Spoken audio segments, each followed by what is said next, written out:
Assalamualaikum warahmatullahi wabarakatuh. Saya ucapkan terima kasih sudah bergabung, insyaallah. Pada pagi hari ini ya, mungkin saya melanjutkan ya apa-apa yang kemarin disampaikan tentang seputar kekhalifahan Islam ya, yang mana kata-kata khilafah atau khalifah ini menjadikan suatu perbincangan yang memang banyak di kalangan kaum muslimin sendiri ya, ketika mendengar tentang bahasa khilafah atau khalifah ini banyak penilaian-penilaian yang negatif ya. Nah, mungkin penyebabnya karena banyak diantaranya ya orang-orang yang dianggap alim atau tokoh ya, yang menyampaikan bahwa khilafah ini adalah sama dengan negara dan sebagainya. Dan memang tidak dipungkiri ya sahabat semua, ada di antara sahabat-sahabat yang lain yang meyakini bahwa sistem khilafah ini adalah suatu sistem Islam, namun dalam melaksanakan satu penegakannya atau pelaksanaannya yaitu mengacu kepada sistem negara pemerintahan seperti itu. Beda halnya dengan apa yang sudah dijalankan ya oleh Khilafatul Muslimin ya sahabatku ya. Karena Khilafatul Muslimin merujuk kepada kewajiban yang paling utama, paling pokok ya. Karena melihat bahwa berjamaah bersatu itu adalah suatu kewajiban yang mana tidak boleh ditinggalkan, tidak dibatasi dengan waktu ya. Sama halnya seperti sholat ya, sholat juga seperti itu ya. Sholat walaupun dibatasi dengan waktu, tapi kewajibannya tidak ada sesuatu penghalang untuk untuk meninggalkan atau untuk melaksanakan kewajiban sholat. Contohnya seperti sholat, walaupun secara kita umpamanya secara sehat jasmani ya, ada kemampuan, itu harus sesuai dengan apa yang sudah disyaratkan dalam rukun sholat sendiri ya, seperti berdiri tegak, menghadap kiblat, berpakaian dengan yang bersih ya, menutup aurat dan sebagainya. Itu ketika ada kesempurnaan dalam melaksanakan kewajiban sholat. Namun ketika tidak mampu, tentunya tidak bisa, sehingga saya hari ini lagi sakit, tidak bisa berdiri sehingga saya tidak sholat. Nggak bisa seperti itu, karena dalam syariat ada tahapan-tahapan untuk melaksanakan ibadah sholat. Ini contohnya ya, seperti ketika kita tidak bisa berdiri, maka boleh sambil duduk. Ketika kita tidak bisa sambil duduk, boleh kita sambil berbaring seperti itu. Jadi tidak ada alasan untuk kita tidak melaksanakan perintah sholat seperti itu. Terlebih-lebih perintah untuk kita berjamaah bersatu dalam sistem Allah, sistem khilafah ini tentunya ini suatu kewajiban sebenarnya bagi umat Islam ya, lebih khusus karena disitulah ya umat Islam untuk melaksanakan aturan-aturan Allah atau aturan-aturan Islam seperti itu ya sahabat ya. Kadang kita juga heran ya ketika ada beberapa tokoh diantaranya ketika menyikapi tentang sistem khilafah ya, bahkan sempat booming berita ini. Ada seorang orang yang ternama lah dikatakan, nggak usah disebutkan namanya, dia mengatakan bahwa kalau ada perintah khilafah atau khilafah di Al-Quran, saya akan bergabung, kan seperti itu, tunjukkan, kan seperti itu. Sangat heran gitu kan, padahal sangat banyak sekali tentang kalimat-kalimat khalifah, khilafah di dalam Al-Quran seperti itu ya. Bahkan bukan hanya di dalam Al-Quran, dan juga dipraktikkan oleh Rasul dan para sahabatnya ya, dalam rangka melaksanakan sistem Allah bersatu dalam sistem Allah, yaitu sistem khilafah begitu ya sahabatku ya. Kita maka banyak pertanyaan-pertanyaan, bahkan kemarin sudah disampaikan ya, lontaran-lontaran pertanyaan tentang tentang kekhalifahan Islam ya, seperti itu ya. Nah, namun kemarin sudah sedikit saya jawab ya, yang pertanyaan sering dilontarkan ya, begitu ya. Maka kewajiban bersatu berjamaah dalam sistem khilafah itu udah jelas-jelas ada contohnya dan memang ada perintahnya ya. Nah, kita merujuk ke dalam surat Al-Baqarah ya, ketika penciptaan Nabi Adam ya. Nabi Adam itu diciptakan itu sebagai manusia ya, Abdullah juga sebagai khalifah fil ard ya. Bagaimana di dalam surat Al-Baqarah ayat 30 dikatakan, a'udzubillahi minasyaitonir rajim, wa idz qala rabbuka lil malaikati inni za'ilun fil ardi khalifah. Nah, itu ya. Jadi jelas ya, merujuk daripada awal penciptaan ya, Nabi Adam pun fungsinya Nabi Adam diciptakan ke bumi ini adalah sebagai khalifah, sebagai pengganti atau sebagai wakil kan, sebagaimana kemarin sudah disampaikan tentang pengertian khilafah ya, seperti itu. Jadi bisa diartikan pengganti, wakil ya, seperti itu, atau pemimpin seperti itu. Nah, ketika kita memahami tentang sejarah dalam Al-Quran penciptaan Nabi Adam di muka bumi fil ardi itu ya, di bumi ini ya, adalah untuk fungsi sebagai khalifah fil ard. Nah, maka ketika diciptakan Adam ya, ingin dijadikan sebagai khalifah fil ard oleh Allah Subhanahu wa taala, maka banyak nuaian protes dari makhluk-makhluk yang lain yang sebelumnya sesudahnya sudah diciptakan oleh Allah Subhanahu wa taala, di antaranya malaikat dan iblis atau setan kan, seperti itu. Banyak di situ ya, penolakan, artinya kekhawatiran yang dilontarkan sama Allah Subhanahu wa taala. Ya, bahkan menganggap bahwa dirinya sudah lebih suci ya, senantiasa dia taat, sujud dan patuh kepada Allah. Kenapa Allah menciptakan khalifah di muka bumi sementara akan menumpahkan darah dan sebagainya? Itu yang dikhawatirkan oleh malaikat dan setan atau iblis kan, begitu. Sehingga ending akhirnya ya dijelaskan oleh Allah Subhanahu wa taala, karena Allah lebih tahu, namun iblis ini yang nggak mau, tetap congkak kesombongannya karena dia merasa ya dia lebih dulu diciptakan, lebih mulia penciptaannya dibanding Nabi Adam alaihissalam, seperti itu. Tuh, jadi Nabi Adam itu plus Nabi juga plus khalifah. Kalau kita melihat merujuk daripada surat Al-Baqarah yang tadi disampaikan, bahwa Allah Subhanahu wa taala, ingatlah ketika Tuhan berfirman kepada para malaikat, sesungguhnya aku hendak menciptakan seorang khalifah di muka bumi. Jadi diceritakan, disampaikan dulu. Nah, seperti itu sahabat-sahabat semua. Jadi ketika kita berbicara tentang itu khalifah, umpamanya ya, nggak ada ajarannya, nggak ada syariatnya, dan gitu, itu diada-ada dan sebagainya. Bahkan banyak berita-berita tuduhan-tuduhan miring. Padahal kalau kita lihat ya, orang-orang yang berbicara begitu dia sebagai orang Islam.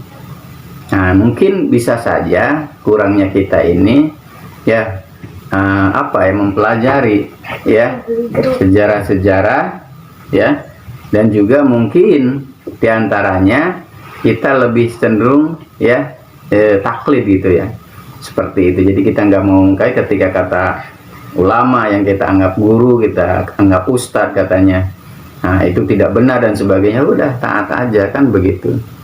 Padahal ini adalah suatu yang sudah jelas-jelas ya, ada perintahnya dan memang ada ya, di muka bumi ini sudah terjadi tentang diciptakannya atau sistem kekhalifahan Islam, seperti itu ya sahabatku ya. Jadi sudah jelas ya sahabatku ya. Nah, jadi memang penciptaan khalifah itu diawali ketika penciptaan Nabi Adam alaihissalam ya. Nah, itu dasarnya ya. Jadi khalifah itu memang sesuatu yang memang diciptakan oleh Allah Subhanahu wa taala. Itu sebagai pengganti, wakil ya, seperti itu. Atau pemimpin. Nah, di mana dasarnya Nah, itu kan baru secara ini penciptaan khalifah ya. Terus yang merujuk kita bisa wajib bersatu, bisa wajib berjamaah, bisa wajib kita berjamaah dalam sistem khilafah, bersatu dalam sistem khilafah, itu apa rujukannya, kan begitu ya. Maka kita lihat di dalam surat Al-Imran ayat 103 ya. Di situ sudah dijelaskan wa'tasimu bihablillahi jami'a wala tafarraqu fi. Nah, seperti itu ya sahabatku. Nah, kita bisa lihat ya. Ini dasar perintahnya kita harus berjamaah, bersatu ya dalam sistem khilafah. Seperti itu. Ini yang menjadikan kita rujukan untuk kita wajib bersatu atau berjamaah ya, dan berpegang teguhlah kepada tali Allah dengan berjamaah, begitu ya, dan janganlah bercerai-berai. Jadi ada dua di sini, perintah dan larangan. Pertama, perintahnya adalah berjamaah ya, seperti itu, atau bersatu ya, itu. Yang keduanya adalah suatu larangan, dilarang bercerai-berai. Nah, itulah sahabat semua ya.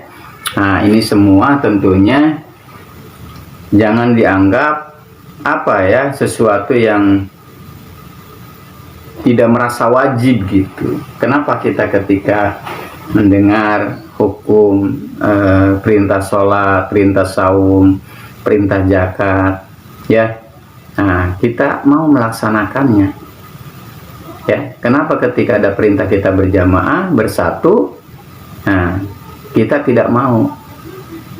Nah, ini yang jadi permasalahannya.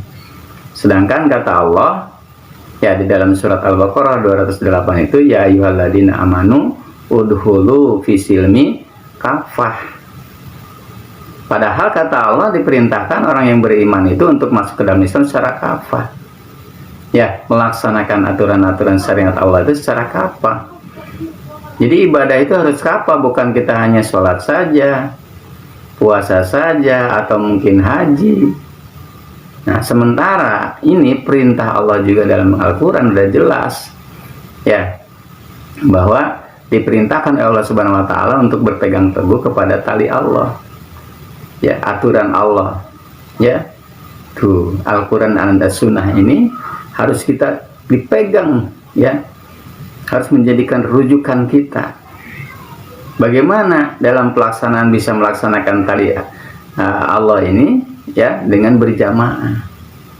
Begitu, tanpa berjamaah tidak mungkin bisa melaksanakan aturan-aturan Allah. Karena ketika berbicara berjamaah pasti ada seorang pemimpin, kan begitu ya. Bisa nggak dikatakan berjamaah tanpa ada seorang imam? Nggak bisa ya.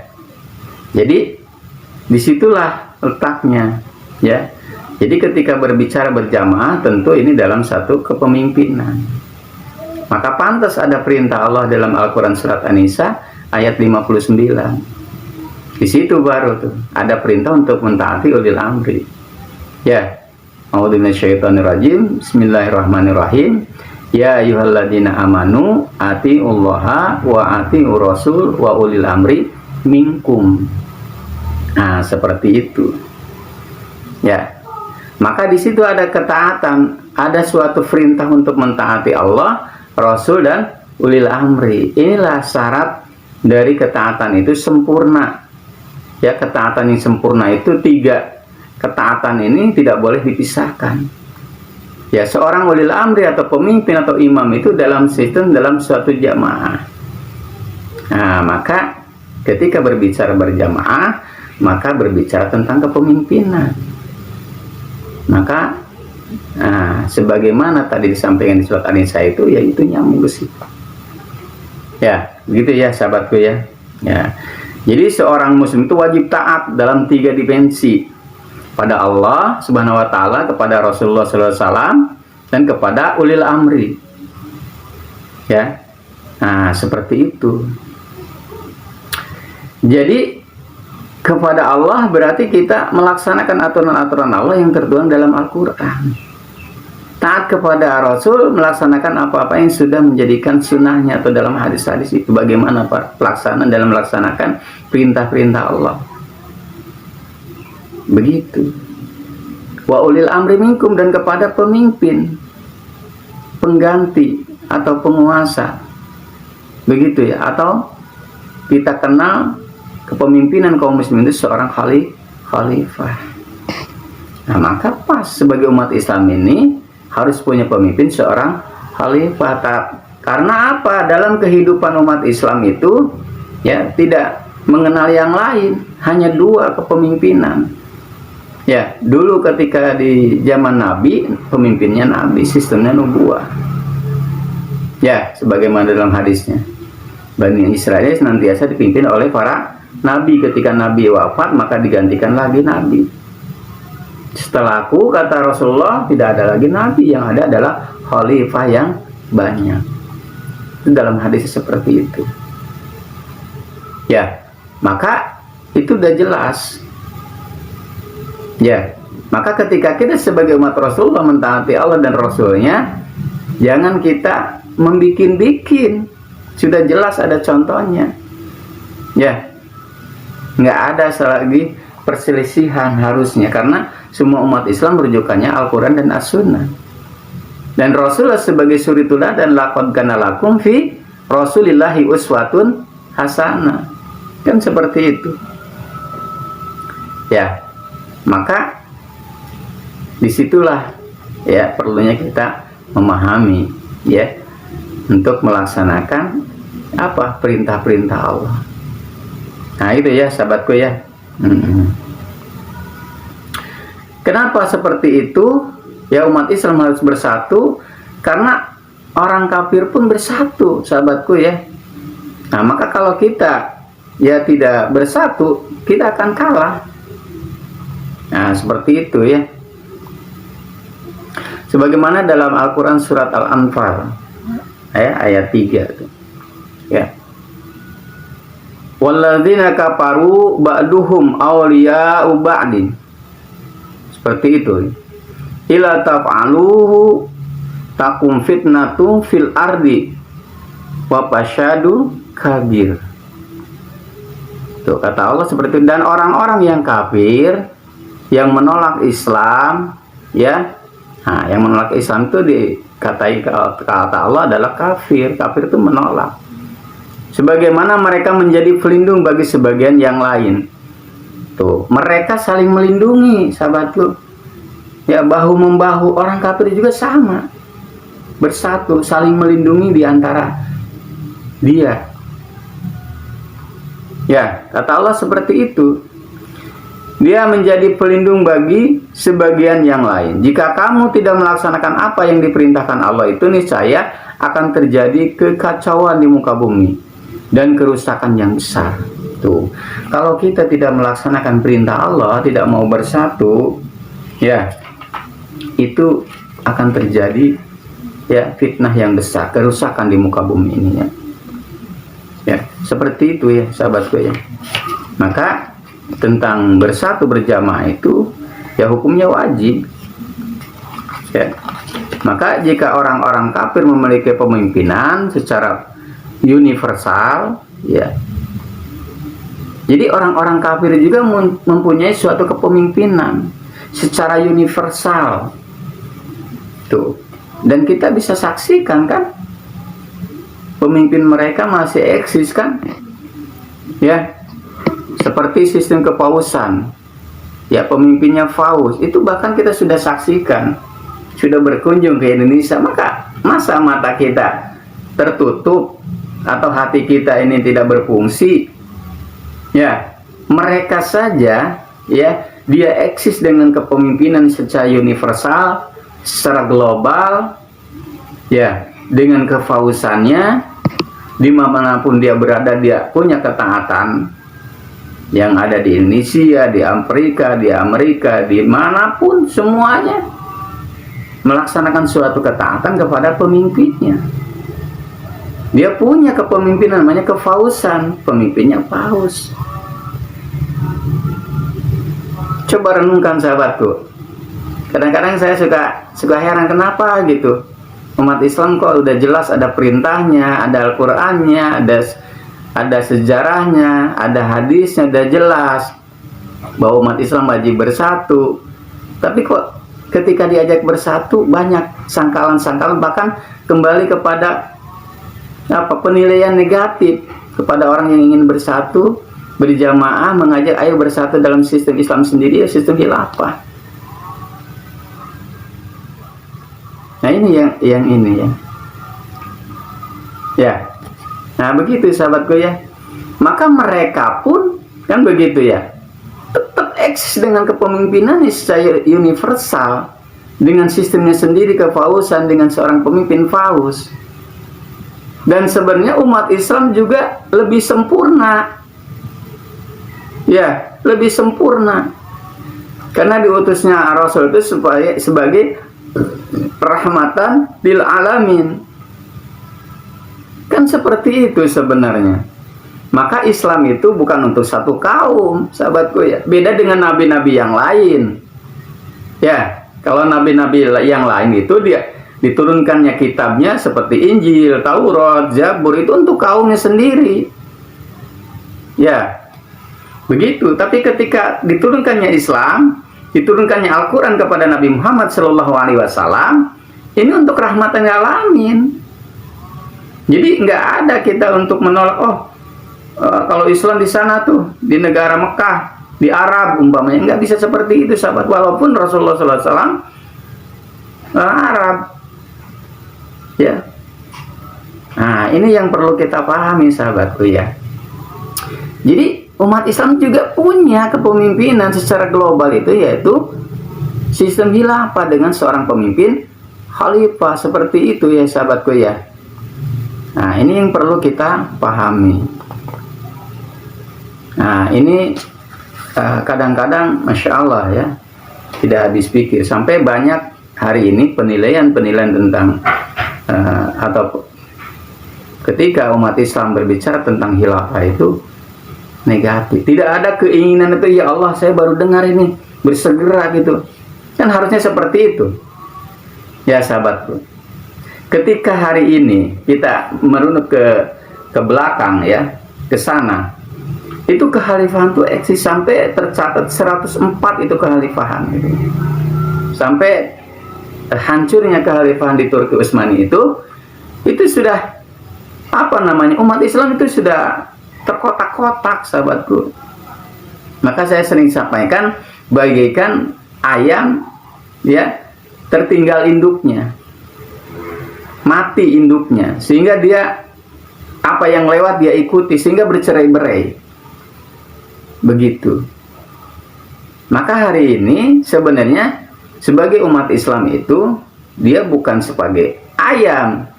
Ya, ayam tidak bisa mungkin kita sampaikan, kita jelaskan, tapi kita kan manusia.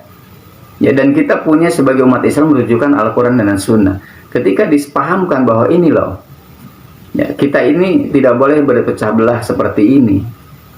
Ya, kita harus bersatu karena ada perintahnya. Wa'tasimu bihablillahi jami'an, seperti itu. Dan sistem kepemimpinan kaum muslimin sudah dicontohkan oleh Rasulullah dan para sahabatnya. Ini loh kita nih, pemimpin kita.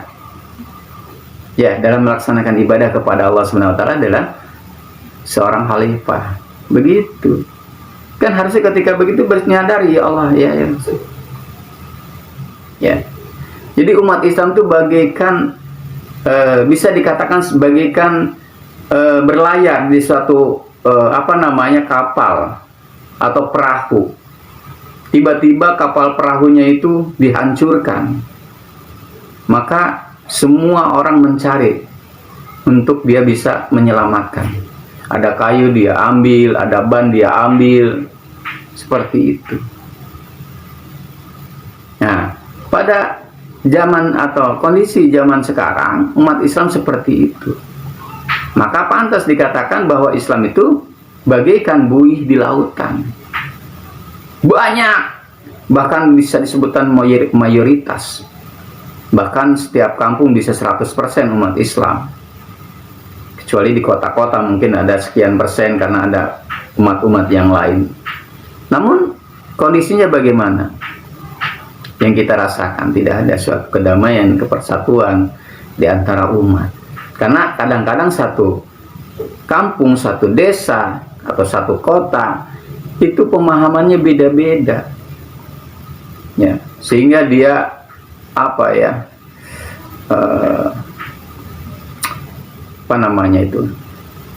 masing-masing gitu kan, suatu bisa dikatakan golongan Islam A, Islam B, Islam C, seperti itu. Maka tidak heran sahabatku, dan ini bukan sesuatu yang diada-ada, real kenyataan. Setiap tahun kadang-kadang kita selalu berselisih untuk menetapkan hari besar atau satu Ramadan atau satu Syawal atau hari-hari Islam besar, itu selalu perselisihan ada. Perbedaan penetapan hari. Kenapa itu? Menunjukkan bahwa umat Islam itu tidak bersatu. Itu sebenarnya harus disadari. Jangan banyak dalih ini pokoknya real. Karena namanya bersatu, satu pemilihan, satu derap, satu langkah. Ketika ditetapkan umpamanya satu Syawal Senin, ya semua seluruh dunia Senin. Karena wajib ati Allah wa ati Rasulil amri minkum. Kan seperti itu secara realnya. Maka itu harus disadari. Maka bersegeralah kembali kepada Allah dan Rasulnya, kembali kepada perintah Allah untuk kita senantiasa bersatu. Begitu ya sahabatku ya.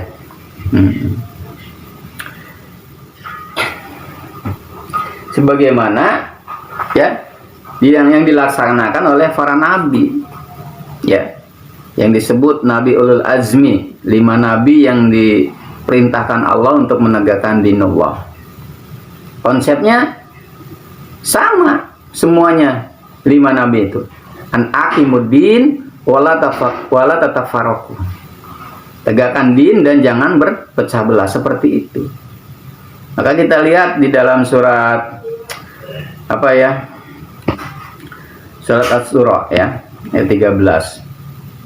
Maka kata Allah, Dia telah mensyariatkan bagi kamu tentang din, tentang aturan, undang-undang, ya, syariat yang telah diwasiatkannya kepada Nuh, Nabi Nuh, dan apa yang telah kami wahyukan kepadamu itu kepada Nabi Muhammad SAW, dan apa yang telah kami wasiatkan kepada Ibrahim, Nabi Ibrahim, kepada Nabi Musa, kepada Nabi Isa, yaitu tegakkan ad-din, ya, dan janganlah kamu berpecah belah dalam menegakkannya.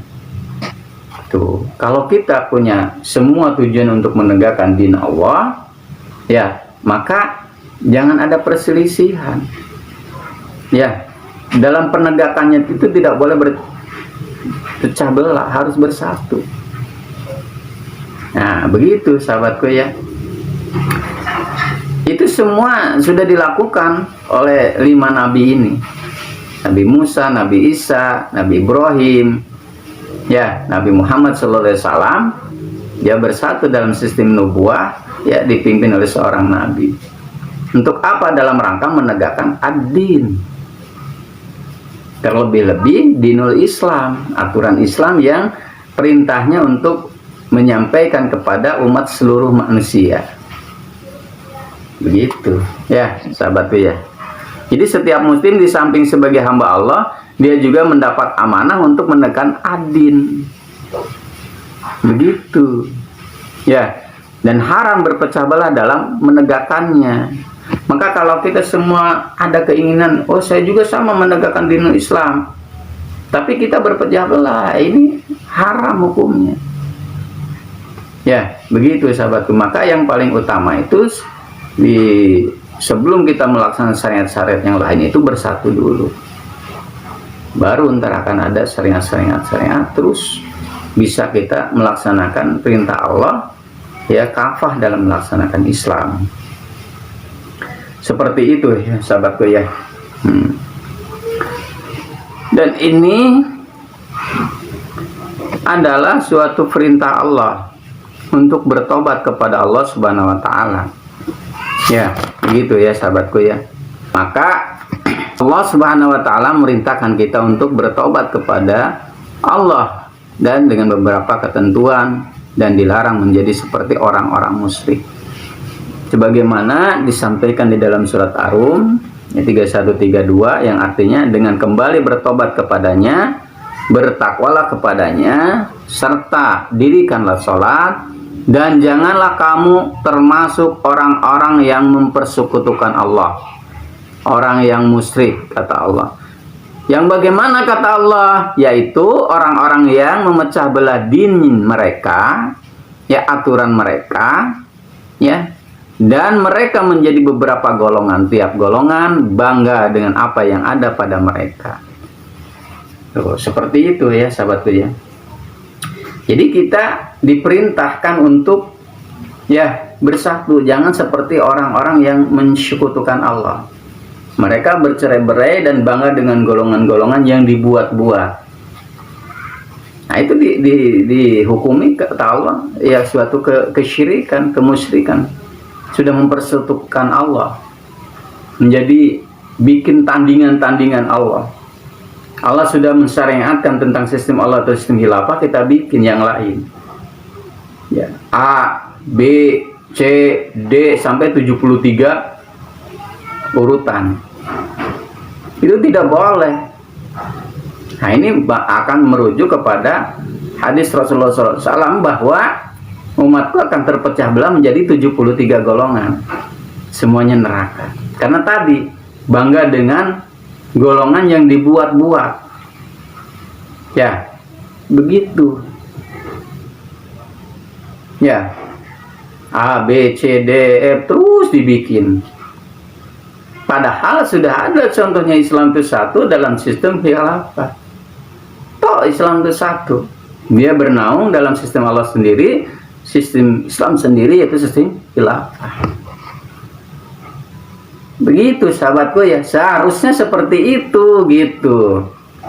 Jangan kita itu merasa oh saya bikin nih Islam A, Islam C, kan sekarang banyak kan begitu. Nah, maka di sini dihukumi sebagai apa ya? Orang yang mempersekutukan Allah. Hingga bangga dia dengan buatannya sendiri. Saya yang bagus nih namanya ini. Karena ini mengandung makna. Gitu kan? Saya yang lebih bagus. Kan begitu. Ini nama saya bagus, ini mengandung syiar nama. Padahal nggak ada perintahnya bikin Islam A, Islam B, Islam C.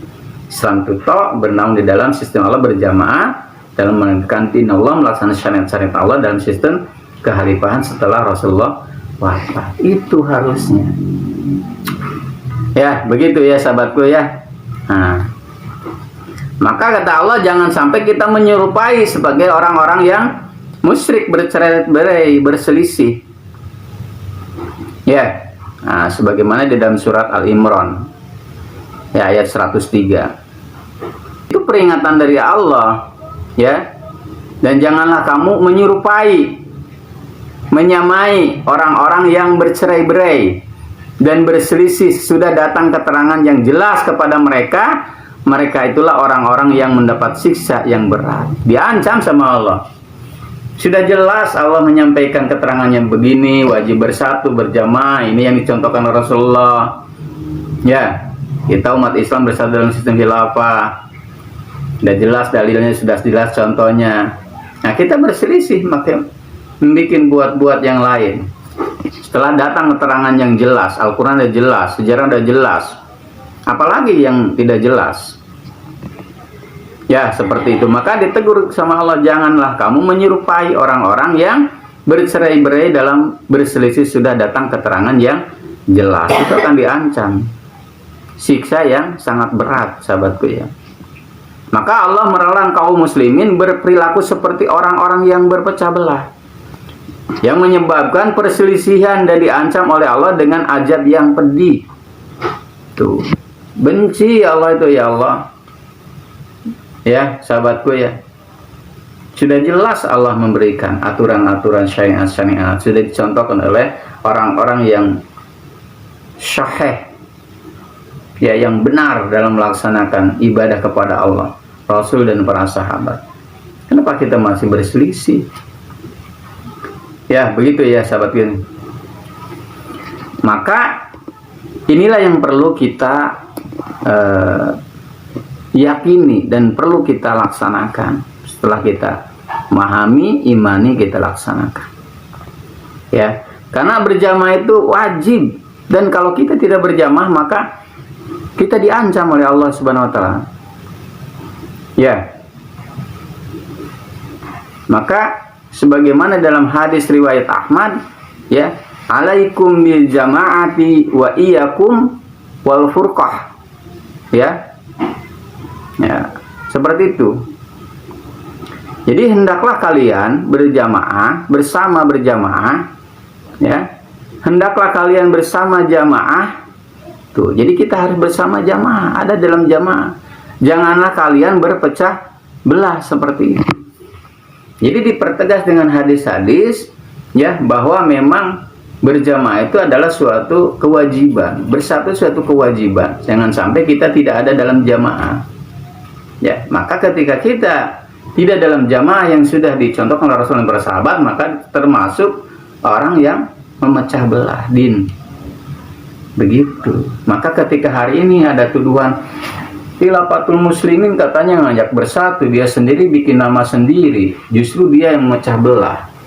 Nah, maka ini jawabannya. Ya. Jangan, jadi yang disebut memecah belah din itu dia membikin nama-nama din, membikin nama-nama agama, ya, dengan nama-nama yang tidak dicontohkan oleh Rasulullah dan para sahabatnya. Membawa suatu golongan-golongan, suatu sistem-sistem yang mana sistemnya tidak dicontohkan oleh Rasulullah dan para sahabat. Kan sekarang mungkin sahabat kalau sering lihat di media atau di YouTube, ada tokoh, ya, Islam yang dimana dia lebih cenderung, ya, dia lebih setuju dengan sistem di luar Islam, persatuannya. Ini nggak usah disebutin lah, ya. Nah, kalau ada perangkatnya saya setelkan pernyataannya itu, ya, dan dia menolak, ya, sistem khilafah. Itu seperti itu, ya, sahabatku, ya. Ini yang perlu kita pahami, ya. Sampai-sampai di dalam hadis riwayat Ahmad dikatakan tidak halal 3 orang hidup sejengkal tanah di bumi kecuali mengangkat pemimpin dengan di antara mereka. Tuh, ya, 3 orang saja kita bersama tanpa mengangkat seorang pemimpin itu tidak halal, haram. Betapa pentingnya seorang pemimpin supaya bernilai jamaah. Kita berjalan nih untuk menuju kemana gitu, ada 3 orang, ini harus diangkat secara syariatnya begitu. Kamu nih sebagai amir safar, begitu.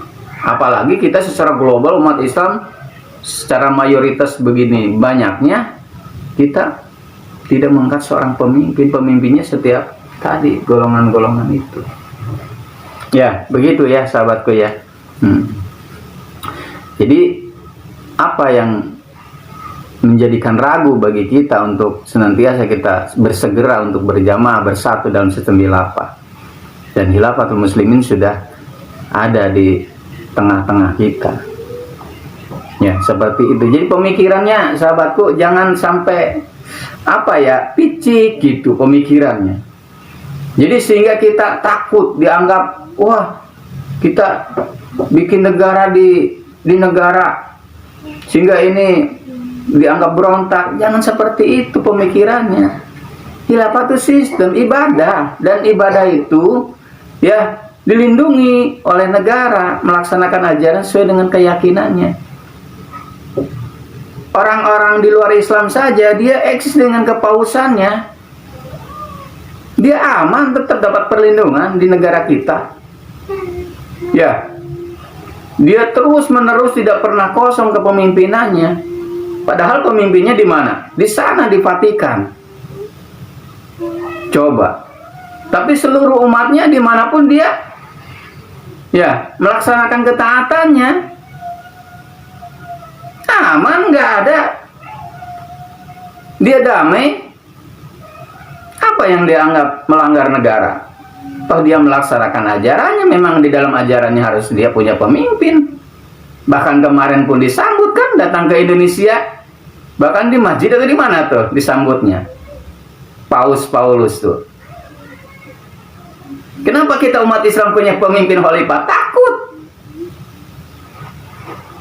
Sampai ketika ada di antara keluarga kita yang ngikut berjamaah dalam sistem khilafah, diancam, diintimidasi, ditakut-takuti. Kan aneh. Ya, seharusnya kan bersyukur, kita sadar. Begitu. Coba renungkan sahabatku.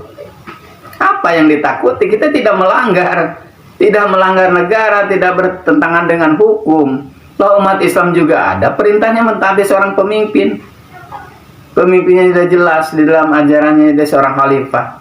Dan mereka pun di luar Islam, dia melaksanakan perintahnya mentaati seorang pemimpin, punya pemimpin.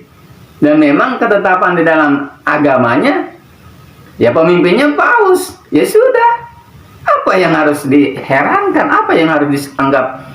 Ya. Coba renungkan sahabatku. Maka bersegera. Mereka saja yang dianggap oleh kita ini, mereka itu orang kafir. Ya. Menurut Allah ya, pandangan Allah ketika tidak menerima Islam itu kan kata Allah kafir. Kafir itu menolak gitu.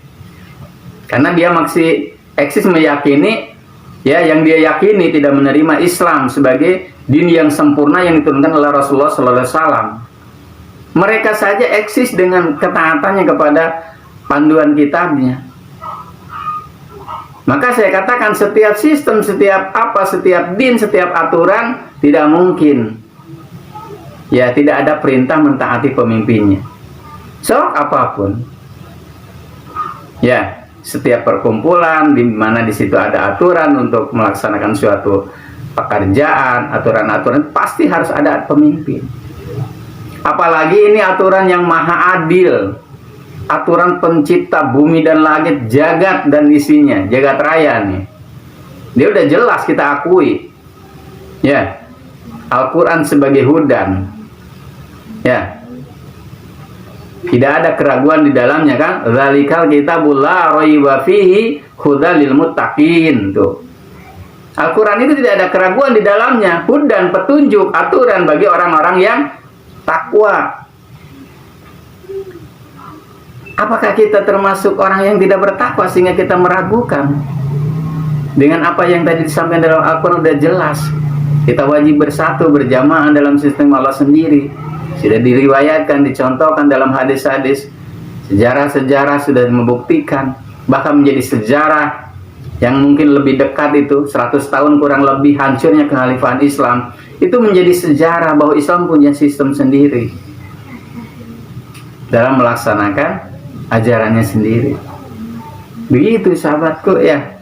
Nah, ini yang perlu kita sadari. Maka bersegera. Ya, seperti itu ya sahabatku ya. Sebagaimana atsar sahabat. Ini atsar sahabat, ucapan sahabat, tapi ini mendukung daripada ayat-ayat Allah tentang wajibnya bersatu. Ya. Kata sahabat Umar, innahu la islama illa bi jamaah wa la jama'ata illa bi imarah. Kan begitu kata sahabat Umar, kata Khalifah Umar. Wala imarata illa bi ta'ah. Kan begitu. Tidak dikatakan Islam kecuali dengan berjamaah, tidak dikatakan jamaah kecuali dengan imarah atau pemimpin ulil amri. Tidak dikatakan ada umarah kecuali dengan adanya baiat. Begitu. Maka adanya pemimpin itu harus adanya baiat. Maka khalifah dibaiat. Oleh siapa dibaiat? Oleh orang-orang yang mengimani, meyakini atas pentingnya adanya seorang khalifah atau pemimpin, karena di situ ada kewajiban. Maka ketika ditanya siapa itu yang membaiat Abdul Qadir Hasan Barjaya, ya aku umat Islam. Umat Islam yang mana? Saya kan umat Islam, tapi saya nggak mengakui. Tidak masalah, karena tidak ada persyaratan seorang pemimpin, seorang khalifah harus diakui semua. Toh para nabi saja tidak diakui. Ya, emang nabi ketika memproklamasikan dirinya sebagai nabi langsung didukung umat-umat? Enggak. Dicaci maki, dicemooh terus, tapi ketika terus disampaikan akhirnya kebenaran itu muncul. Nabi Ibrahim sampai dibakar hidup-hidup, Nabi Musa dikejar-kejar Nabi itu kejar-kejar. Tapi ketika taat, pertolongan Allah datang. Kuncinya taat, laksanakan perintah Allah. Begitu pun Nabi Muhammad sampai hijrah ke Madinah. Sampai beberapa kali dia mencoba hijrah, tapi tidak ada dukungan. Ke Taif dia dilempari bahkan, ya, sampai fisiknya juga terluka. Begitu. Itu ujian, contoh. Allah mah bisa saja gampang sebenarnya. Ya, nggak usah ngutus Rasul apa-apa juga. Ya, manusia harus tunduk, tapi kan ini adalah suatu ujian. Allah memberikan suatu keadilan, suatu jalan untuk manusia mempunyai pilihan. Manusia itu apa yang dia terperdaya oleh setan untuk ingkar daripada kebenaran, ingkar dari jalan Allah, ihdinas siratal mustaqim, sehingga dia lebih mengikuti fisabilit tagut, fisabilis syaitan. Begitu, dibanding fisabilillah. Begitu. Kan harusnya orang-orang yang meyakini bahwa dia ciptaan Allah, ya, dia harusnya fisabilillah, mengikuti jalan Allah dalam menegakkan an-aqimuddin, menegakkan din Allah, aturan-aturan Allah di muka bumi sebagaimana dulu para nabi. Termasuk Nabi Muhammad SAW diutus untuk menzahirkan din Allah. Bagaimana dalam surat As-Saff, ya, ayat 9 ke 61. Huwallazi arsala rasulahu bil huda wa dinil haq liyudhhirahu ala dini kulli walau karihal musyrikun. Begitu itu. Berat. Ya, jadi yang kita contoh bukan hanya sebatas akhlak yang tidak mengandung risiko. Ya. Tapi termasuk akhlak-akhlak Rasulullah, perilaku-perilaku Rasulullah dalam mengemban amanah Allah, menegakkan ad-din. Ini juga harus dicontoh. Maka Rasulullah itu as-sidda wala kulfar rahamau bainahum, tegas terhadap kekafiran, tidak ada kompromi. Ketika diajak oleh Abu Jahal, ayo udah Muhammad, pengen apa kamu sebenarnya sih begini-beginian? Pengen perempuan cantik dipilihkan lah se-Mekah nih. Pengen jadi apa? Menteri, kedudukan, pengen apa? Ayo. Kan sempat ditawarin seperti itu. Pengen harta, udah disiapkan. Yang penting berhenti dakwah untuk mengajak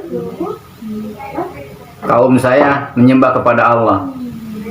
Begitu. Juga begitu Fir'aun, juga begitu semua. Tapi Rasulullah tidak ada seperti itu, kompromi dalam begitu.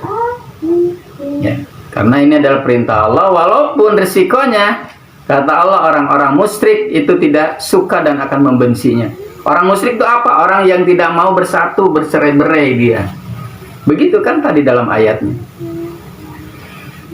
Nah, maka sahabat semua, ya, kita mudah-mudahan, ya, dengan wasilah adanya tok-tok begini, kita diberikan suatu hidayah oleh Allah Subhanahu wa taala, sehingga kita ini ambil langkah sikap, ya, hijrah. Begitu, hijrah pemikiran, hijrah pemahaman, ya, kepada yang positif yang datangnya dari Allah dan Rasulnya. Ya, begitu ya sahabatku ya. Nah, maka itu udah jelas, ya, itu. Ini sudah jelas-jelas dikatakan seperti itu. Maka para ulama pun termasuk Imam Alauddin Al-Kasai, ulama besar dari mazhab Hanafi, berkata sesungguhnya mengangkat khalifah adalah fardu. Tidak ada perbedaan pendapat di antara ahlul haq mengenai masalah ini. Tuh, seperti itu. Para imam pun seperti itu. Ya, jadi mengangkat seorang pemimpin itu wajib, ya, untuk umat Islam. Ya, seperti itu sahabat.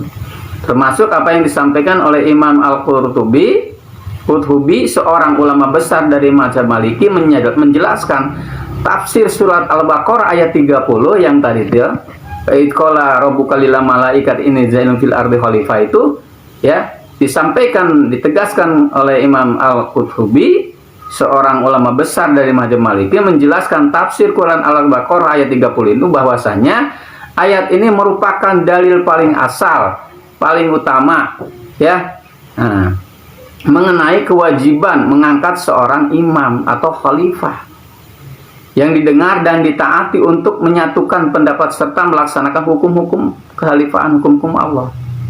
Tidak ada perselisihan tentang kewajiban tersebut di kalangan umat Islam maupun di kalangan ulama, kecuali apa yang diriwayatkan dari Al-Asam Iman Al-Qutubi. Seperti itu, semuanya tidak ada perselisihan, sahabatku, sebenarnya. Nah, begitu juga ya oleh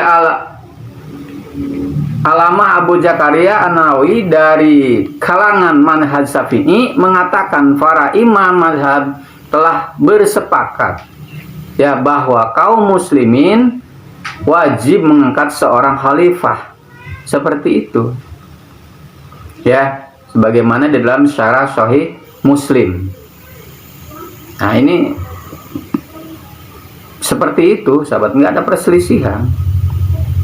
Bahkan kata Imam Umar bin Adil al-Hambali, ulama manhaj Hambali, menyatakan ayat ini, Quran Surat Al-Baqarah ayat 30 ini adalah dalil kewajiban mengangkat seorang imam atau khalifah yang wajib didengar dan ditaati, untuk menyatukan pendapat serta untuk melaksanakan hukum-hukum tentang hukum-hukum Allah.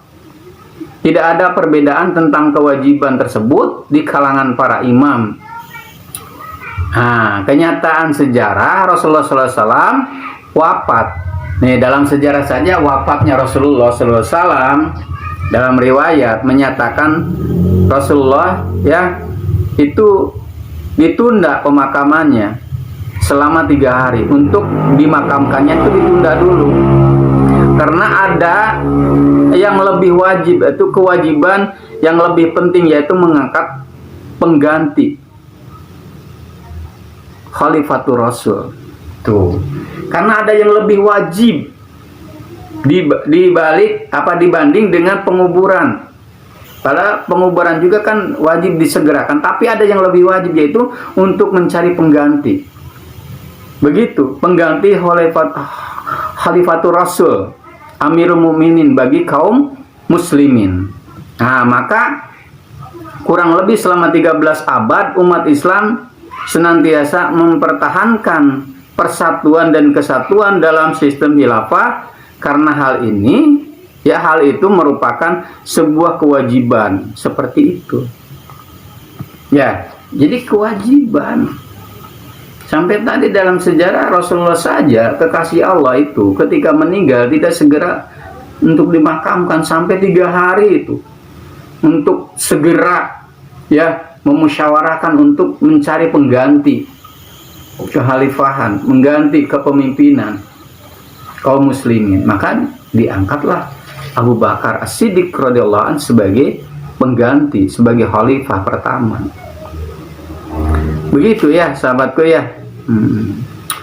Maka setelah kekhalifahan runtuh ya, yang tadi disampaikan ya, sejarah kekhalifahan Turki Utsmaniyah itu runtuh, maka umat Islam terkotak-kotak dalam sekat-sekat nasionalisme dan kelompok-kelompok organisasi buatan manusia itu tadi, farraqudinahum, dia berfirqah-firqah, bergolong-golong dalam din mereka merasa bangga itu. Jadi dia membuat-buat ya tuh dalam sekat nasionalisme dan berkelompok-kelompok organisasi buatan manusia, bukan buatan nama yang dicontohkan oleh Rasulullah dan para sahabat, yang membuat umat Islam menjadi lemah dan dikuasai oleh musuh-musuhnya. Itu mudah. Maka tadi disampaikan saya, umat Islam itu bagaikan buih di lautan, nggak ada kekuatan, mudah dikuasai oleh banyak. Kenapa? Karena tidak ada kesatuan kepemimpinan. Nah itu ya, maka ini menjadikan renungan bagi kita. Dari dasar-dasar di atas dapatlah kita simpulkan bahwa bagi orang muslim ya, jadi bersatu berjamaah dalam sistem khilafah adalah kewajiban ya, yang mutlak, dan meninggalkannya adalah haram. Kalau kita meninggalkan sistem Allah, nggak mau di dalamnya, maka hukumnya haram. Begitu ya sahabatku ya. Nah, jadi kesimpulan, bersatu dan berjamaah dipimpin oleh seorang Amirul Mukminin itu hukumnya wajib. Dan wadah bersatu umat Islam hanya pada sistem kenabian dulu itu, dan atau setelah Rasulullah wafat, maka sistem Islam itu adalah sistem khilafah yang dipimpin oleh seorang khalifah atau Amirul Mukminin ya. Nah, maka ini menjadi renungan bagi kita ya. Begitu ya sahabatku ya. Dari dasar-dasar di atas dapatlah kita simpulkan bahwa bagi seorang muslim bersatu berjamaah dalam sistem khilafah itu adalah kewajiban yang mutlak dan meninggalkannya hukumnya haram. Sebagian kaum muslimin beranggapan bahwa mengangkat khalifah hanya dapat dilaksanakan dengan syarat. Nah, sekarang kan begitu ya. Oh, nggak sembarangan itu kan begitu ya. Mengangkat khalifah tuh ada syarat-syaratnya. Apa syaratnya? Satu, memiliki ya kemenangan politik ya dengan menguasai wilayah kedaulatan, karena tidak mungkin khalifah itu tidak punya kekuasaan, maka harus punya kedaulatan, kekuasaan dulu ya, itu kan. Kedua, katanya kan dipilih oleh mayoritas umat Islam, jadi para ulama semua harus memilih. Nah, maka kalau para ulama tidak merasa memilih ya tidak sah kan gitu. Ketiga, khalifah adalah seorang imam mahdi yang turun dari langit ntar ya, dia ntar dipilih sama Allah gitu kan, imam turun dari langit. Nah, maka ketika ada yang dibayar, siapa yang bayar, saya nggak merasakan begitu. Yang keempat, khalifah adalah seorang yang berasal dari suku Quraisy dan sebagainya. Nah, seperti itu hari ini kaum muslimin itu. Maka sampai sekarang susah untuk bersatu karena tadi syarat-syaratnya dibuat sendiri, padahal tidak ada dalam hadis yang harus seperti itu. Kemarin sudah disampaikan ya, ketika ada pertanyaan-pertanyaan tuh ya tentang apakah sah ya khalifah tidak punya kekuasaan, apa sah khalifah tidak melaksanakan qisas, kemarin sudah dibahas ya seperti itu. Nah, maka jika menurut Al-Quran dan As-Sunnah wadah bersatunya umat Islam adalah sistem khalifah, maka adakah keterangan berdasarkan Al-Quran dan As-Sunnah bahwa kita boleh berpecah belah sebelum syarat-syarat di atas terpenuhi? Nah, berarti kita berpecah belah tuh kalau belum tadi syarat-syaratnya terpenuhi. Ada enggak ayat dalil membolehkan kita berpecah belah karena belum ada syarat-syarat terpenuhi tadi yang 4 tadi? Harus punya kedaulatan dulu, kekuasaan dulu, baru ada bersatu. Jadi sebelumnya boleh berpecah belah. Ada nggak dalilnya? Kan nggak ada. Itu sudah jelas kan? Ya, berjamaah itu rahmat, berpecah belah azab. Jadi tidak ada. Ya.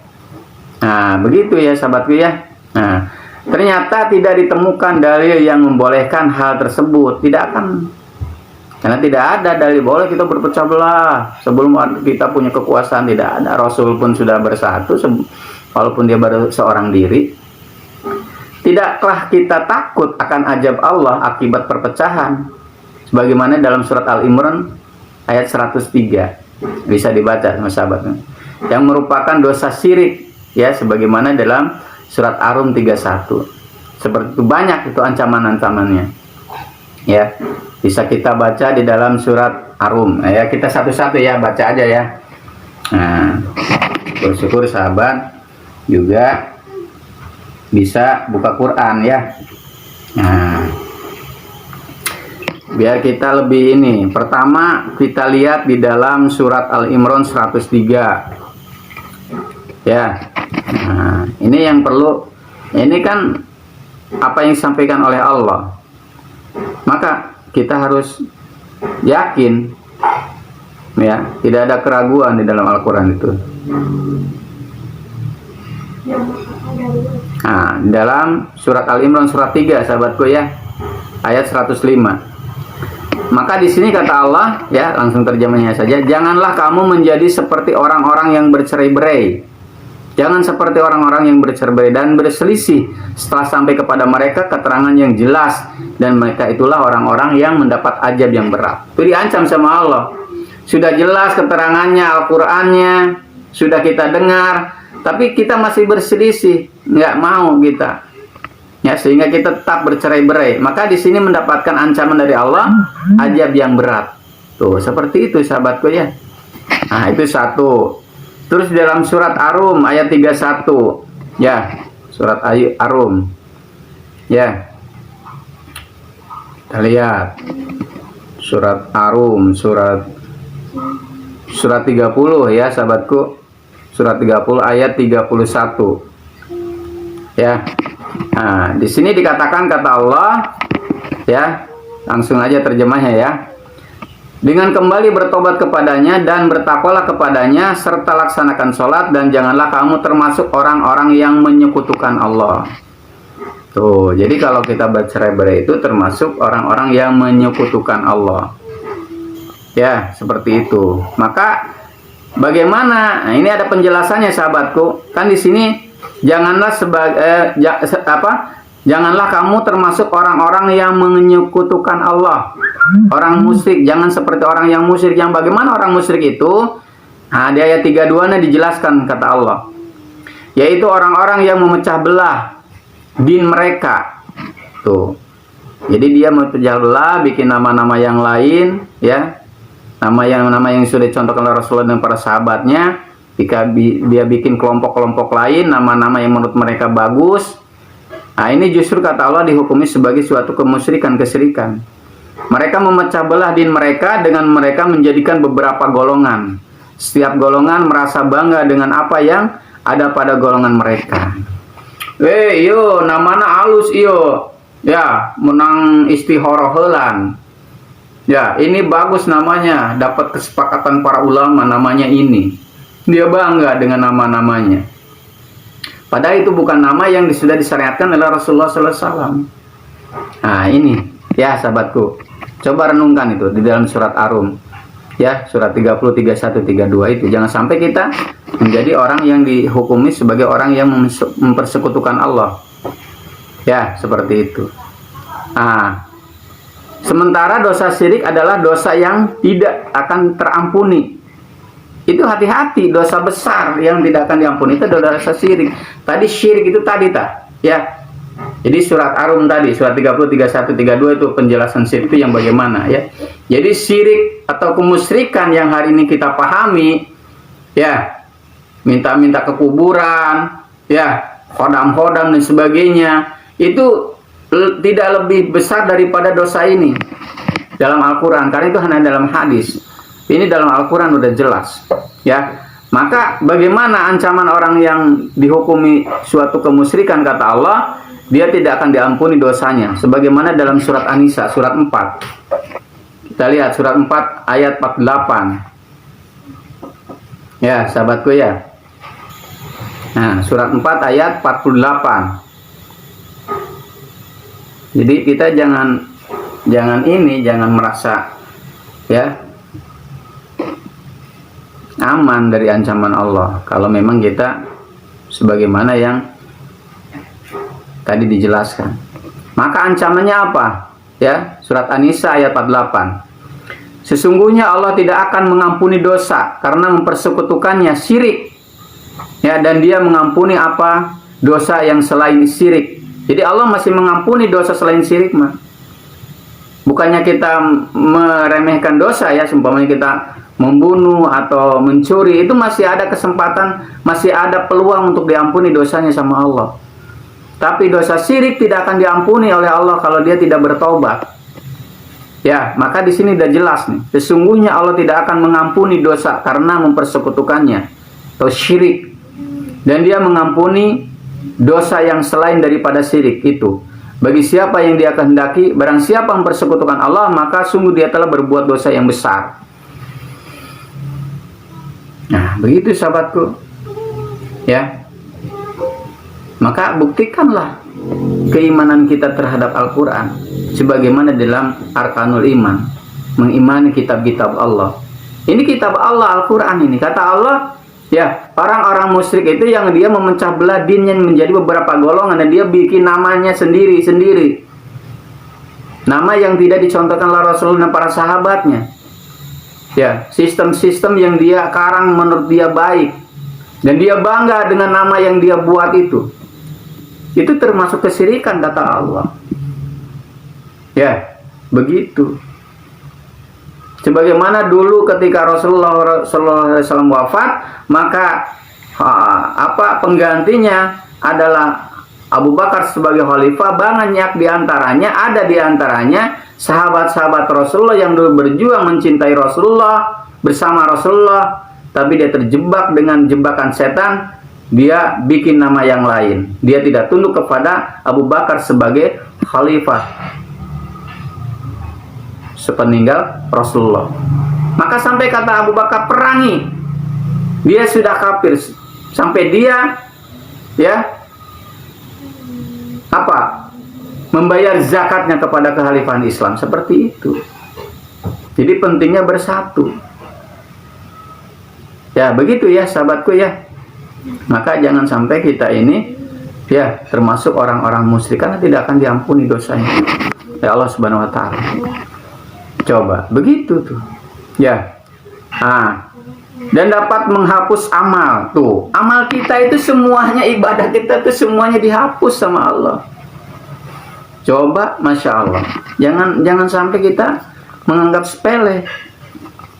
Ya, melaksanakan suatu kemusyrikan yang menurut Allah, sudah jelas menurut Allah musyrik, maka kita jangan, segera bertobat. Maka bertobatlah kembali kepada Allah. Seperti itu. Karena apa? Kalau kita sebagai orang musyrik, ibadahnya tidak akan diterima. Amalnya akan dihapus oleh Allah Subhanahu wa taala. Sebagaimana dalam surat Az-Zumar ayat 65. Kita lihat. Surat Az-Zumar. Surat Az-Zumar itu surat 39. Sahabatku ya. Nah, maka di sini lihat kita ayatnya ayat 65. Ayat 65. Nah, dan sungguh telah diwahyukan kepadamu dan kepada nabi-nabi yang sebelummu. Sungguh jika engkau menyekutukan Allah, niscaya akan hapuslah amalanmu, dan tentulah engkau termasuk orang-orang yang rugi. Rugi nggak sahabatku? Kita melaksanakan ibadah, zakat, saum dan sebagainya, bahkan mungkin sholat malam nggak pernah ketinggalan, duha nggak pernah ketinggalan, tapi kita termasuk orang musyrik kata Allah. Maka hapus semua amalannya. Rugi nggak itu? Masya Allah. Cek bahasa Sunda mah capek gawe teka pake. Rugi, udah tenaga habis, kuras, boro-boro mendapatkan upah. Justru kita dipecat. Kenapa? Karena ada sesuatu yang dibenci dalam pekerjaan kita sama yang punya. Begitu juga. Jadi kita sudah sholat, sudah saum, sudah puasa, sudah berkorban. Haji mungkin 20 kali bolak-balik. Tapi kita tidak mengindahkan tentang teguran Allah, mempersekutukan Allah, membuat tandingan, meyakini hukum yang lebih baik daripada hukum Allah, meyakini sistem-sistem selain sistem yang sudah dicontohkan oleh Rasulullah dan para sahabatnya, bikin nama Islam yang lain, A, B, C, D, F, G, H, I, J dan sebagainya. Sebagaimana dalam hadisnya, umatku akan terpecah belah menjadi 73 golongan. Setiap golongan bikin nama. Saya mah Islamnya B, saya Islamnya C, D, E, F. Itu kategori dalam hadis itu. Maka semuanya neraka kata Rasulullah. Satu al-jamaah. Apa al-jamaah itu? Jamaah yang contohkan Rasulullah peninggal Rasulullah adalah dalam persatuan khilafah. Begitu sahabatku. Coba saya renungkan. Maka ini Masya Allah ya. Nah, maka itu harus kita pahami, harus kita yakini, karena ini adalah pernyataan Allah Subhanahu wa taala dalam Al-Quran. Apakah kita tidak khawatir mati dalam keadaan su'ul khatimah? Coba karena Rasulullah berpesan kematian tanpa baiat, atau mengangkat imam khalifah dalam kematian dalam keadaan jahiliyah. Para sahabat Rasulullah SAW merasa berdosa 3 hari, merasa berdosa ketika belum ada pengganti, maka sampai ditunda penguburan Rasul selama 3 hari. Saking pentingnya, saking dia takutnya dengan dosa besar ketika umat Islam tidak punya pemimpin. Ada perintahnya jelas seperti itu. Tuh, coba apa alasannya kalau kita kan dalam syariat penguburan itu harus segera, tapi Rasulullah sendiri sampai ditunda 3 hari.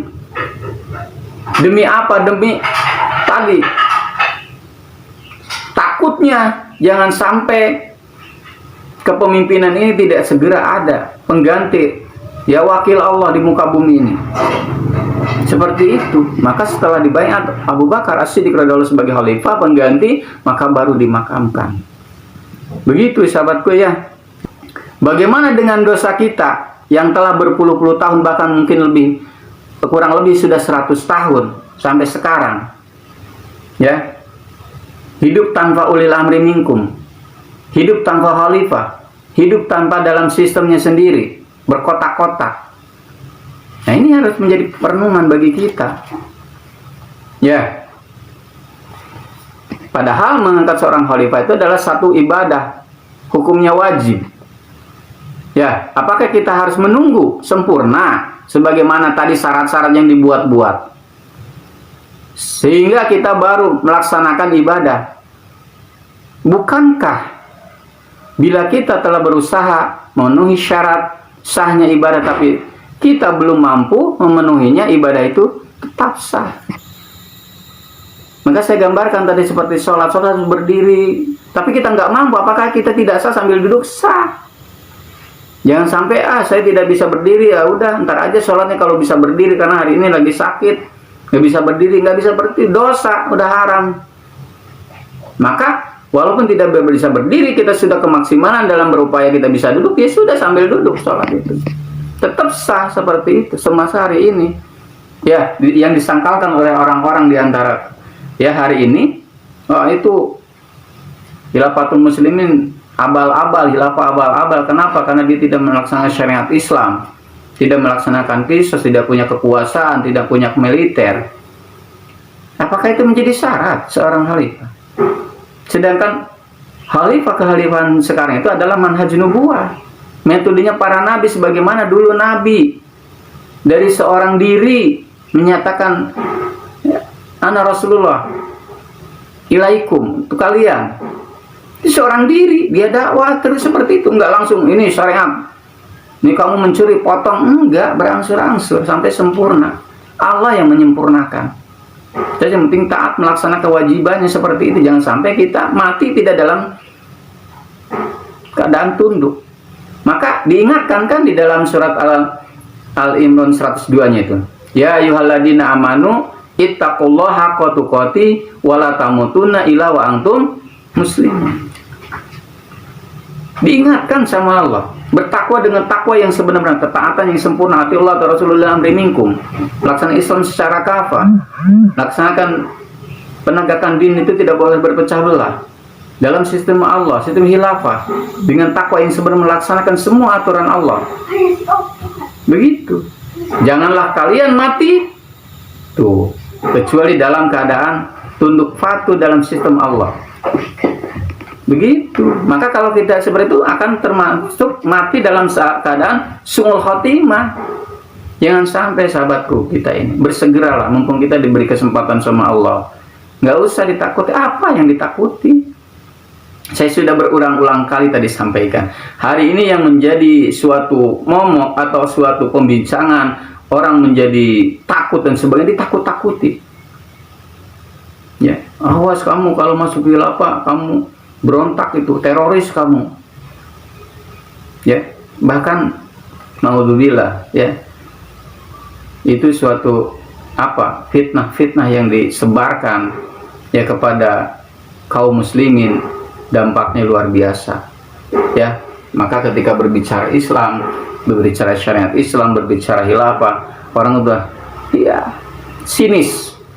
Bukannya suatu suatu kebahagiaan, kesenangan, ini ya Allah, baru saya dapatkan ilmu ini yang selama ini tidak pernah saya dapatkan. Nah, ini memang tidak akan mudah untuk mendapatkan pemahaman ini, karena inilah yang ditutup rapat oleh orang-orang kafir yang tidak suka Islam. Ini tentang kepemimpinan jamaahnya yang ditutup. Sudah sholat aja, sholat, bikin masjid yang megah, pokoknya penuhi. Udah sholat aja, penuhi, sudah. Nggak usah memikirkan harus bersatu, berjamaah. Dalam sistem khilafah itu bahaya. Kita Islam yang biasa aja, kan begitu. sehingga takut orang itu. Bener nggak sahabatku? Syukuran jazakallah ya sahabat-sahabat ya, masya Allah. Mohon maaf ya nggak kesapa ya, insya Allah ya. Allah tidak luput daripada menilai sahabat-sahabat semua ya, yang mendukung ya, insya Allah ya, yang hari ini mungkin mendengarkan ya. Mohon maaf ya tidak kesapa ya. Biar fokus, kalau ini kadang-kadang suka ngeblank gitu ya. Nah begitu ya sahabatku ya. Jadi saya berulang-ulang kali menjadi apa? Jadikan suatu studi banding, biar kita apa? Tidak takut gitu dengan sistemnya sendiri, dengan kepemimpinan sendiri, tidak takut. Karena ini bukan hal yang baru, bukan hal yang baru ada di muka bumi. Ini sudah dilakukan oleh orang-orang di luar Islam. Dia eksis dengan kepemimpinan dan dia eksis dengan kefaulusannya. Maka saya sampaikan, maka mata kita nggak terbuka, hati kita nggak terbuka ya, ketika pemimpin agama ya Nasrani bisa dikatakan ya, sudah jelas kan, itu pemimpinnya berkunjung ke Indonesia dan mendapatkan sambutan. Nggak ada penilaian, oh orang-orang Nasrani, Katolik atau Kristen ini orang-orang teroris, berontak negara, dia punya pemimpin sendiri. Nggak ada seperti itu. Kenapa ketika Islam yang menduduhnya orang Islam sendiri kepada orang Islam, kan luar biasa ini, luar biasa, luar binasa ya. Begitu ya sahabatku ya. Cobalah dibuka ya, dibuka pemikiran kita, masya Allah. Kenali pemimpin kita, kenali sistem kita sendiri ya, kenali bahwa ibadah itu bukan hanya sholat. Maka tadi disampaikan kalau itu semua ibadah itu, kita ini akan hapus kalau kita dihukumi sebagai orang yang musyrik sama Allah. Kita benci dengan sistem Allah, bahkan kita ada di dalam perpecahan. Karena perpecahan itu nggak ada kompromi lagi, dihukumi syirik sama Allah. Ya begitu ya sahabatku ya, masya Allah. Ini sebenarnya suatu solusi utama untuk kita mendapat terakhir ridho Allah, solusi utama untuk mendapatkan pertolongan Allah, solusi utama yang mendapatkan rahmat dari Allah Subhanahu wa taala, sehingga yang terjadi itu nilainya ujian, bukan azab atau bukan teguran kepada umat manusia. Ya. Nah, ini yang kadang kita nggak menyadari ketika dikasih musibah, ya Allah ini ujian. Mudah-mudahan saya sabar, udah teguran atau jangan-jangan azab kan? Kalau teguran kan sekali dua kali gitu kan teguran. Kalau orang ditegur nggak berubah-berubah ya bisa azab kan? Nauzubillah kalau azab, coba. Ya mudah-mudahan ini suatu teguran dan kita bisa berubah kembali kepada jalan Allah, bersatu dalam sistemnya Allah sendiri, bersatu dalam sistem Islam sendiri. Begitu ya sahabatku ya. Nah, maka saya juga heran ketika 4 tahun ke belakang atau 3 tahun ke belakang ya, pengemban dakwah Khilafatul Muslimin banyak yang ditangkap, dipenjarakan. Bahkan khalifah kami ya sampai saat ini belum dikeluarkan. Padahal Padahal di dalam undang-undang sudah jelas melaksanakan ajarannya, keyakinan yang dia yakini sesuai dengan keyakinan itu sudah mendapatkan perlindungan. Dan syariat Islam khilafah itu adalah bagian daripada Islam. Begitu. Maka perlu dipahami sahabat, ketika saya berkunjung ke lapas itu, sahabat saya yang hari ini diuji, itu disitunya nggak ada kasusnya. Kasusnya apa? Lain-lain coba. Kalau yang lain ditanya apa kasusnya? Pemerkosaan, ini apa? Pembunuhan, ini apa? Teroris. Tapi sahabat-sahabat kami ketika saya berkunjung ke lapas itu apa? Ininya kasusnya lain-lain. Nah, kan, apa kasusnya gitu kan? Karena dia tidak pernah menghujat pemerintah, tidak pernah kita untuk mengurusi atau mengkritisi atau apa, karena pemerintah sudah punya ranahnya sendiri, dia mengatur negara dengan aturan yang sudah disepakati, dan kita sebagai umat Islam juga ada kewajiban melaksanakan ajaran kita. Apa bertentangannya? Kan seperti itu. Nah itulah sahabatku, Jadi jangan memaksakan menuduh padahal orang tidak berbuat. Kan hari ini yang dituduhkan kepada Hilafatul Muslimin itu disamakan dengan teroris. Ya. Namun secara hukum ya BNPT bahwa Hilafatul Muslimin tidak termasuk kategori teroris, maka bebas itu semua. Tapi sampai saat ini masih ya ada sahabat-sahabat saya, bahkan Khalifah sendiri masih ditahan seperti itu. Ya. Jadi ketika dituduh begini-begini, dijawab itu tidak mau percaya. Nah, bagaimana kan? Ya sudah diserahkan kepada Allah kan begitu. Itulah sahabatku ya, pengadilan dunia itu tidak adil seperti pengadilan di akhirat nanti. Yang salah bisa jadi benar, yang benar bisa jadi salah. Ya, itulah dunia. Tapi perlu diyakini pengadilan akhirat itu tidak ada ya keliruan. Berbuat jahat akan Allah balas, tidak ada luput dari penilaian. Karena semuanya tercatat. Ya, semua di dunia itu ya bisa dikatakan sandiwara sahabatku ya. Seperti itu, yang jahat bisa lolos dari hukum, yang benar bisa ya seperti itu. Nah inilah ya, maka kita harus benar-benar meyakini bahwa pengadilan yang maha adil itu entar di akhirat. Jangan sampai kita ya curang dalam kehidupan ini. Begitu. Ya, jangan sampai curang. Karena tidak bisa curang. Di dunia kita takutnya ketika ada CCTV. Oh, ada CCTV nih. Ya, ketika tidak ada CCTV, bebas. Tapi amaliyah kita semuanya tidak pernah ya lepas dari CCTV-nya Allah. Malaikat yang mencatat amal ibadah kita raqib dan atid. Maka hidup kita ini ya sahabatku semua sudah tentukan sama Allah. Ya semuanya tidak ada yang di luar skenario Allah. Ya seperti itu. Sakit, hidup, dizolimi orang atau bagaimana, itu semua tinggal kita bisa menyikapi sabar apa tidak. Bahwa itu semua sudah kehendak Allah. Yang jelas kita ketika kita dizolimi orang itu kita dalam keadaan benar apa salah itu, dalam keadaan taat apa tidak pada Allah Subhanahu wa taala. Begitu aja sahabatku ya. Berjuang mati, nggak berjuang pasti mati. Begitu. Menegakkan dinullah mati pasti. Tidak juga jadi pengecut, mati juga. Begitu sahabat. Jadi kematian apa semua itu tidak akan lepas. Semuanya pasti. Yang jadi permasalahannya kita jadi penentang Allah apa seperti itu. Itu pilihan karena Allah sudah menyediakan surga dan neraka.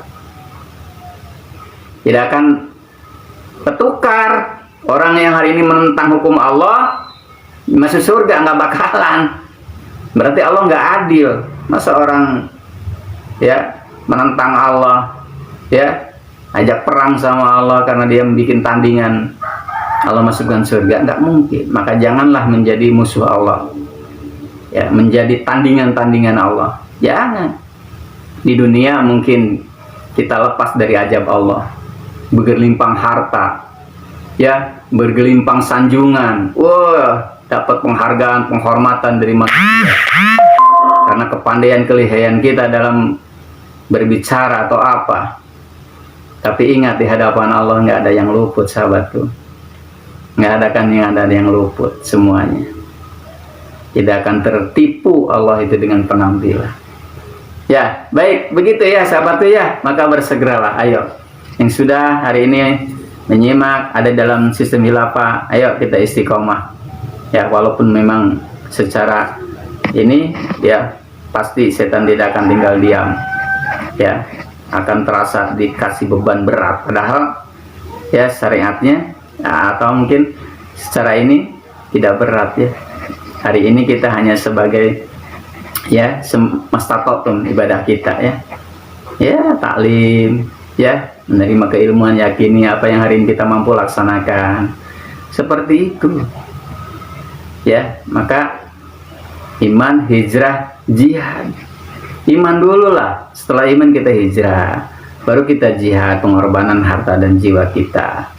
Seperti itu. Ya, tuntutnya begitu. Kalau kita belum dalam situ khilafah sudah jihad, jihad dari mana? Ya, itu tuntutnya begitu, iman, hijrah, jihad. Ya, baik ya sahabatku ya. Jadi mengangkat seorang khalifah salah satu ibadah dan wajib hukumnya. Apakah kita harus menunggu, kan begitu ya? Nah, kesempurnaan yang dibuat-buat tadi. Bila kita mau bersatu dalam khilafah, maka Allah mampukan kita sebaiknya. Ya, sebaliknya jika kita tidak mau, maka tidak akan mampu bersatu. Mungkinkah? Ya, mungkinkah? Kan begitu. Kalau kita udah merasa nggak mampu ya nggak mungkin. Karena kita lebih mendahulukan ro'yu dibanding wahyu, hawa nafsu yang kita ini kan. Logika yang main dibanding wahyu Allah. Wah, nggak mungkin. Ya, nggak mungkin kita bisa begini. Padahal taat aja. Bagaimana para nabi, para rasul, ketika Nabi Musa nih ya, dalam sejarah itu dikejar-kejar oleh Fir'aun, ya, apa kata Allah? Pukulkan tongkat itu ke laut. Coba secara logika, buat apa sih suruh mukulkan tongkat ke laut? Sedangkan waktu mujizat yang lain ketika dipukulkan ke batu, 12 mata air memancarkan dari batu itu. Keluar air. Sekarang udah di laut suruh dipukulkan ke laut atau tambah banyak meren. Kan gitu. Nah, tapi nggak begitu. Logikanya jangan main. Dia tetap taat. Dia pukulkan aja sudah, nggak banyak nawar ketika itu perintah Allah. Maka ternyata apa yang terjadi mujizat dari Allah? Allah tolong, Allah belahkan lautan ini sehingga kaumnya, ya, Nabi Musa alaihissalam bisa menyeberangnya. Begitu, dengan taat itu semua kan ada pertolongan. Jadi kita ya taat saja, jangan banyak berpikir bagaimana ntar ke sana. Ya, begitu ya sahabatku ya. Jadi taat saja pokoknya. Jadi jangan yang didahulukan royu, hawa nafsu, ditimbang wahyu, sehingga kita tidak mau bersatu tadi. Ini yang membuat kita penghalang untuk bersatu itu mengedepankan royu, hawa nafsu, kesombongan, gengsi dan sebagainya. Udah itu penghalangnya itu sampai saat ini, ya. Maka tidak sedikit ya para nabi juga berdakwah. Sampai Nabi Nuh itu hampir kurang lebih 950 tahun itu, hampir mau 1000 tahun itu. Kalau dihitung 950 tahun, berapa pengikutnya? Kurang lebih 85 orang, tidak sampai 100 coba. Itu dakwah siang malam, bukan satu tempat, itu terus berdakwah. Seperti itu. Nabi Ibrahim pun berdakwah begitu. Sampai dibakar, nggak ada pun pengikut, sampai nggak ada yang menolong. Nabi Musa pun begitu, sampai dikejar-kejar itu. Begitu. Jadi sebelum Allah memberikan pertolongan itu diuji dulu ketaatan seorang rasul, seorang nabi. Maka tadi disampaikan di dalam Al-Quran, termasuk Nabi Ulul Azmi yang 5 itu, dia sudah benar-benar orang-orang Nabi, manusia pilihan, kesabaran dalam menegakkan adin. Begitu, seperti itu. Nabi Nuh, Musa, Isa, Ibrahim, Nabi Muhammad, ya, orang-orang yang benar-benar teruji kesabarannya dalam mengemban amanah Allah. Ya, begitu ya sahabatku ya. Nah, maka semoga dengan keterangan dan renungan ini kita bersegera merealisasikan ya perintah Allah Subhanahu wa taala berjamaah dengan sistem khilafah dengan niat mengharap ridha Allah Subhanahu wa taala. Itu yang diharapkan. Jadi jangan mengharap yang lain, ridho Allah, karena ini perintah Allah. Begitu bersegeralah. Ya, begitu ya sahabatku ya. Mudah-mudahan ini penyampaian ini ya bermanfaat buat sahabat semua ya.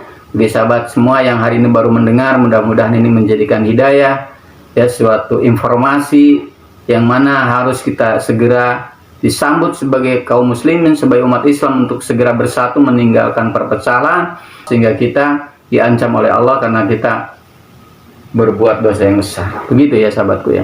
Kita sama-sama bersatu, bergandeng ya, kembali kepada apa yang diperintahkan oleh Allah Subhanahu wa taala. Mungkin itu ya sahabatku ya yang bisa disampaikan. Mohon maaf apabila banyak perkataan-perkataan yang mana mungkin perkataan ini menyinggung ya kepada hati sahabat semua ya. Baik, mohon maaf atas kesalahannya, mungkin ada salah-salah kata. Kebenaran itu mutlak dari Allah dan kesalahan itu juga mutlak dari kesalahan saya sendiri ya.